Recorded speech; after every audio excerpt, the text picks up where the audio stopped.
মোৰ নাম শ্ৰী ঋতুৰাজ দিহিঙীয়া। মোৰ ঘৰ কোঁৱৰপুৰ বলিয়াঘাট বাঘচুকত।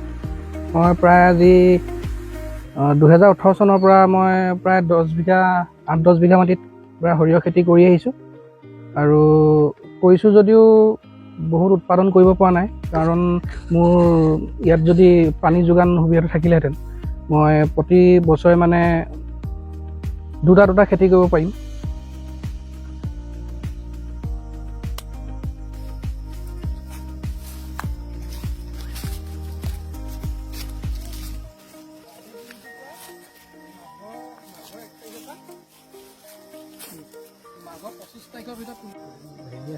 আৰু খৰালি ছিজনতো একো মানে সুবিধা নাপালে খেতিটো কৰিও লাভো নাই বুলি ভাবিলোঁ, কাৰণ যোৱা বছৰ মই ইঞ্চুৰেঞ্চ কৰিছিলোঁ।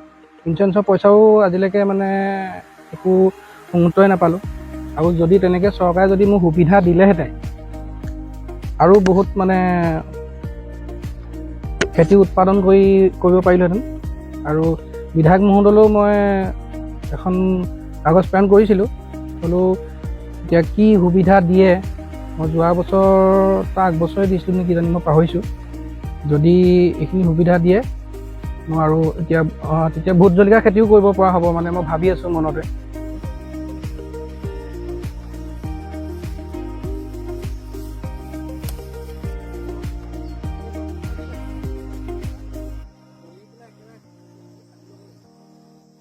কোনটো খেতি কৰিলে জানো বেছি পাম, খালি সুবিধাটো পানীটো সুবিধা দিলে মানে বহুত আনন্দ পাম। মানে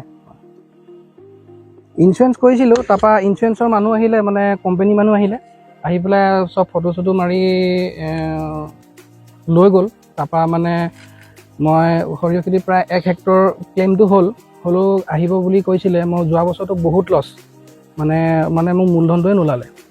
এতিয়া মানে আহিব বুলি কয়, ফোন কৰোঁ, অন্ততঃ টাইম লাগিব বুলি কয়। আৰু ময়ো বহুত মানে অপেক্ষা কৰি আছোঁ, কাৰণ যদি মই চৰকাৰৰ পৰা সুবিধা পালোহেঁতেন, কিয়নো মই বুলিয়ে নহয়, মোৰ সকলো যিমানখিনি ল'ৰা আমাৰ ওচৰে পাঁজৰে নিবনুৱা হৈ আছে, সকলো মিলি মানে ভালকৈ আৰু অলপ মানে আগুৱাই যাবলৈ চেষ্টা কৰিম। যদি বিধায়ক মহোদয় এটা অনুৰোধ কৰিছোঁ, যদি মোক এই সুবিধাটো অহা বছৰ সুবিধাটো দিয়ে অতি সোনকালে, যেন ইয়াতকৈ আৰু ভাল খেতি কৰিম। মানে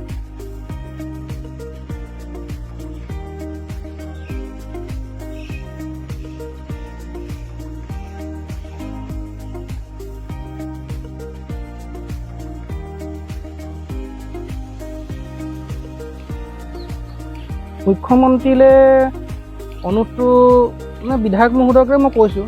বিধায়ক মহোদয়ে কি কয়, মুখ্যমন্ত্ৰীলৈ মই এটা বিশেষ অনুৰোধ যে 2 লাখ টকা বাকীবিলাকক দিছে, কিন্তু আমাকো যদি এইখিনি সুবিধা দিলেহেঁতেন, আমিওতো খেতি কৰি আছোঁ বহুত বছৰৰ পৰা, কাৰণ আমাৰ সুবিধা এইখিনি যদি দিলে আমি উপকৃত হ'ব পাৰিম অলপ। আমাৰ এই ল'ৰা মানে আমাৰ স্থানীয় মানে গাঁৱৰ ঋতুৰাজ দিহিঙীয়া, তেওঁ আজি বহুত বছৰৰ পৰা এই খেতি কৰি আছে। এই খেতিটো মানে পানী যোগান নোহোৱাৰ কাৰণে তেওঁ অকণমান লছ হৈছে। গতিকেলৈ সেইখিনি চৰকাৰৰ ফালৰ পৰা আমি যদি কিবা এটা দিব পাৰোঁ, আমাৰ অখিল ছাৰৰ ফালৰ পৰা যদি কিবা এটা, নিশ্চয় সি উপকৃত হ'ব পাৰিব।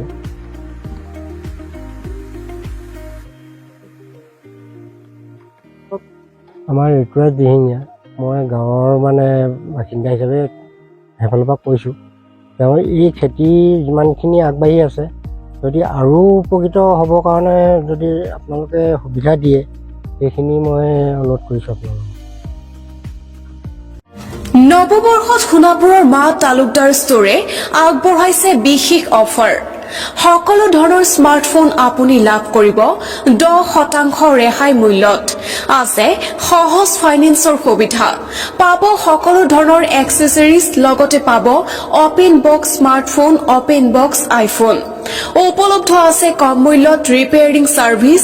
নতুন বছৰটোত আপুনি বাৰু এটা নতুন স্মাৰ্টফোন ল'ম বুলি ভাবি আছে নেকি? এতিয়াই আহক সোণাপুৰ পুৰণি বজাৰ স্থিত ডিডি কমপ্লেক্সত থকা মা তালুকদাৰ ষ্ট'ৰলৈ। নমস্কাৰ, নৱবৰ্ষৰ শুভেচ্ছা জনাইছোঁ সকলোকে। একচুৱেলি মোৰ দোকানৰ নাম হৈছে মা তালুকদাৰ ষ্ট'ৰ হয়। এইটো আছে আপোনাৰ সোণাপুৰ অল্ড মাৰ্কেট ডিডি কমপ্লেক্সত নিয়াৰ লাভেলা হোটেল।